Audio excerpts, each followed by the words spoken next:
Pemirsa, Koalisi Masyarakat Sipil Pemantau Calon Pimpinan KPK membuka posko pengaduan publik untuk memantau proses seleksi calon pimpinan KPK. Posko pengaduan tersebar di 13 wilayah Indonesia dan memberi keleluasaan bagi masyarakat untuk melaporkan segala bentuk kejanggalan terhadap para calon pimpinan KPK.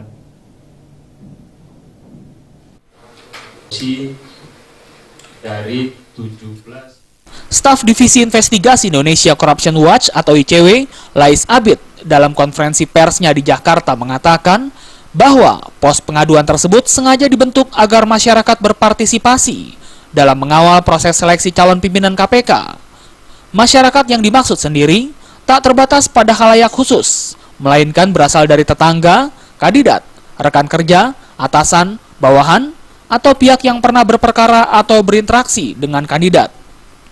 Dengan begitu, masyarakat pun dapat melaporkan berbagai informasi seputar harta kekayaan kandidat seperti rumah, tanah, mobil, perhiasan, hingga ketidakwajaran gaya hidup keluarga kandidat yang bersangkutan.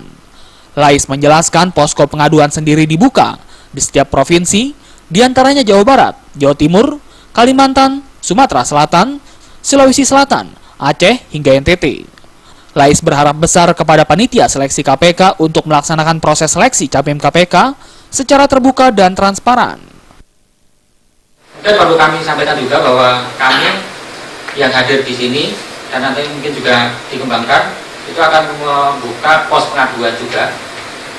Tidak hanya pansel yang membuka pos pengaduan, tapi kita juga akan membuka pos pengaduan dan itu nanti akan memperkaya kita dalam hal penelusuran rekam jejak.